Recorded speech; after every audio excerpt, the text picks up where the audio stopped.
What's going on, everyone? I'm Harrison and welcome to Tutorial Tuesday. What is Tutorial Tuesday? Tutorial Tuesday is every single Tuesday I teach you how to draw some of your favorite characters.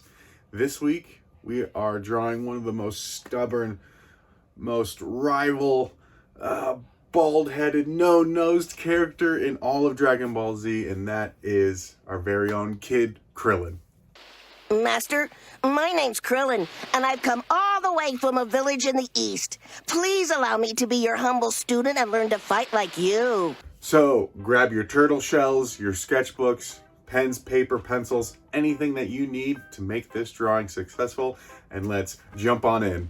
So Krillin is going to be in an action pose. He's running down the road. He's in a sprint. So he's going to be on an angle in an action stance. So let's start our page off with a nice round circle for his head in the top third towards the left-hand side of the corner. Just keep your pencil strokes nice and light here. We're just plotting where we want everything to go. So this is a bit of a tricky angle. I take my trusty eraser and erase it. We're going to start over. It's one of those angles where if your character's not at the right degree, it looks just way off. So again, keeping it real nice and light, let's add a circle for Krillin's head. Below that, we're going to add a kind of oval shape for his arm that's being tucked up underneath him. Once we have those two shapes, then we can add in his body, which is an egg shape just underneath his head. And then to his left side, which is our right-hand page, we can dash in his other arm, and then below that we can draw in a rounded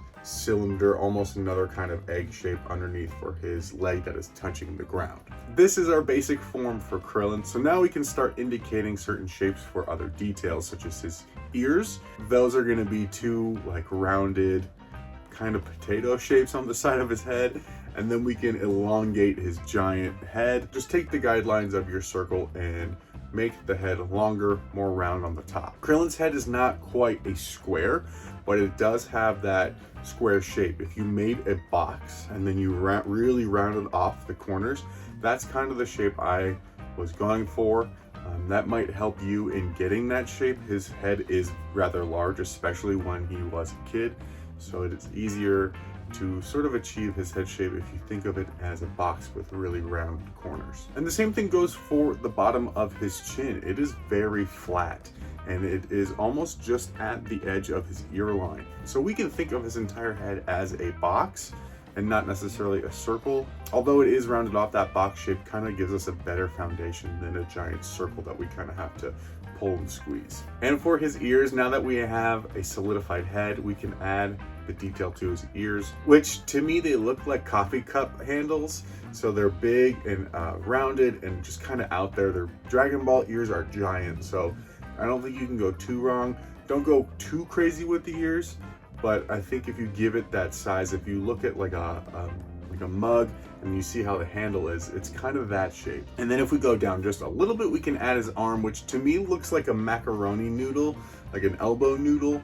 So we can just make a long tube, and then at the end of it, we can add a ball for his fist. And then we can start adding a little bit of details. You can see I dashed in some detail for the fabric of his shoulder on his shirt. And then we can add some details for his fingers. That's super easy detail. They're like adding little dashes, and then we're gonna round off each finger to have some definition for his fist. And then you can dash in a few knuckle lines. So I'm getting a little ahead of myself in this process, but I erase a few lines on his elbow and his arm, and then add in a few dash marks. That will help us sell the effect that he is in a sprint, just to add some speed lines to his movement. So like if he's whipping up his arm, you can see like in this case it's blurring. We kind of want to add that effect in the drawing, and we can achieve that by adding in a few dash marks. Now let's pop up to the other side of the drawing on his left cheek, the right side of the page to the corner. We're going to be adding his arm that's up this way. So that's going to be a reverse noodle, just like we did for his other arm. We're just going to copy that image just upside down. And for this arm, we really want it back there. Like we really want it to emphasize that he is sprinting, like over accentuate it. Like we really want it back there. Now we're going to come back to the arm in a little bit, but we know that it's there, so we can add some detail to the body dash in his clothes. This will help us plot out certain details of the arm. With the body shape there, we know where certain parameters will be, so we can add a few details. His training clothing was super simple. It's a few lines, it's one piece, so we can keep those lines very minimal. It's a lot of creating V patterns, so it's like a V this way and a V over the top. Super straightforward. The lower part of his shirt is a little different. We need to add his belt, and then underneath that we just need to add like a swoop for the fabric that is falling. And then for the fabric that's gonna go over his knee, once you bring that swoop up, curve it over. Imagine where the knee would be, that that the fabric is being draped over the knee and being pushed up by the knee. So it's gonna start like an S. It's gonna, from the belt, it'll S curve over. And this leg really isn't seen other than his knee. Because he's in a full sprint, his knee is way up towards his chest, and his other leg is the only one touching the ground. So we just need to show the knee cap and the part of the thigh.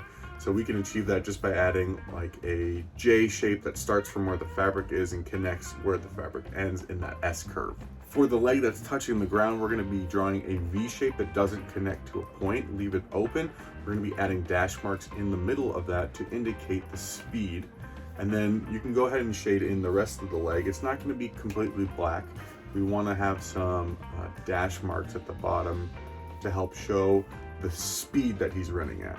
Then feel free to shade in the other leg as well. Now that we have the placement of everything else, we can add those speed and dash marks in on his arm. And his arm is really just gonna be filled with dash marks. There's no detail other than having those blur lines. Now to do all of the facial details, on the bottom of the head, we can add a little dip for his chin, and then just above that, we're gonna add a little pinprick dot for his mouth. And then on that same level, just above his mouth, we're gonna add a few dashes for his cheek marks, that classic Toriyama cheek. And just below the middle part, I add a guideline for his eye placement. At the top of the head, I add the shine, the shimmer, so we can draw a real long bean shape in a circle. And that'll give us that shimmer effect that Krillin's bald head always has. From those two guidelines, we can add his huge eyebrows. These are gonna be real long, elongated triangles with slight curves. The right side eyebrow I made a little too long. I wish I would have stepped back from the drawing to see that it didn't really match up with the other eyebrow, but it's all good, it gives it some variation. So feel free to dash in those eyebrows the way that you see fit. And then just where the corners of the eyebrows end, you're gonna draw in two short lines for his eyes, and then just below that, two tiny pupils. And that is Krillin's eyes. And then we can't forget Krillin's classic 6 dots, his monk dots on his forehead. Those are gonna be just super tiny circles just in between his eyebrows and the center of his forehead. And that's Krillin. We could stop right here if we wanted to, but we won't. We're gonna put shadow underneath him, add some road, add some dust, make it look like he's actually running through this scene. So just below his body, we're gonna drop in a shadow shape, which is kind of a vague silhouette of his body on an angle. And then we can fill that in with real scratchy shading. And then for the dust clouds, it's just gonna be adding various lines, little tiny rocks. You can add a few actual like poof clouds, but we just want to indicate that there is some dust being kicked up from behind him. You don't have to go too crazy.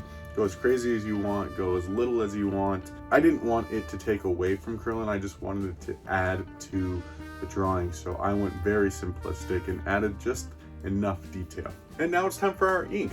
I am using a dip pen and brush today with a fountain ink. Inking is a great opportunity to kind of clean up any lines or things that you want to add emphasis to. My recommendation here is always start left to right on your page. You don't want to smudge your ink while moving, so even though it might feel out of place, I'm doing everything on the left side of that paper and then moving across. For me, it just helps not to get my hand everywhere, and I know that the ink is safe. And for me, the best part about using a dip pen and a brush is that I get the precise amount of control out of the ink that I want. I don't have to switch pens. I don't need to have a plethora of markers and fine tips at my disposal. I can use one tool, and depending on the amount of pressure and ink that I dip into the pen, I know that I can get the tricks and effects that I'm trying to achieve. It does take a lot of practice. Once you have the understanding and confidence how to use a dip pen, it's a game changer and you can achieve any sort of inking style and technique that you want. It is definitely not ideal for inking on the go if you wanted to throw a bunch of supplies in a bag and take it to like the park or somewhere else. It's not really perfect for that, but it will change your inking game. There are workarounds you could find, fountain pens and things like that for inking. I have found a few, but it's not really the same. So after getting all of our line work down, I jump in with a brush pen actually. This is not a dip brush. For those who have been following Tutorial Tuesday for a while, you know that I have been dabbling with this brush pen, so I'm back at it trying to refine my skill with it, and we're not using the actual brush, so getting some more practice in with the brush pen. This is also a great alternative for inking on the go, using a pen like this that has the ink built into the pen that is refillable, so if it ever did run out of ink, I can just add more to it and keep that with me. It is just hard to get those really fine details with this brush though. And now to the erasing part, and I know it's like, why are you telling me how to erase? But my only tip, and the tip I really hope you follow in this whole process, is just wait for your ink to dry. Wait 20 to 30 minutes. You want to just make sure that that ink has set into the paper. The last thing you want to do is take an eraser to your hard work and it just smudges, or the ink is still wet and pulls a hole in the paper. It's just the worst feeling. So take your time, let your ink dry, walk away, take a step back, see if there's anything you need to fix with your inks, and then come back and erase it once it's dry. You'll save yourself a lot of headache and a lot of reworking.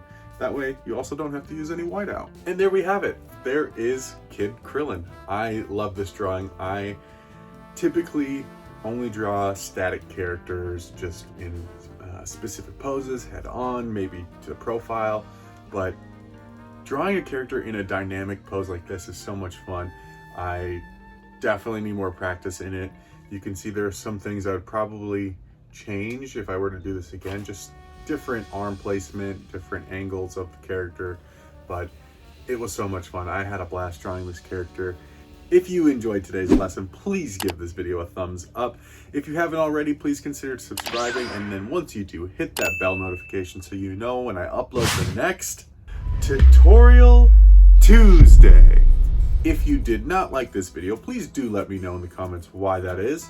Is there something I can do better? Is there a certain technique you were hoping to learn that you didn't see today? Is there a method of learning that you would like to see? I want to be able to help you achieve your drawing goals and help you draw the characters that you want to draw.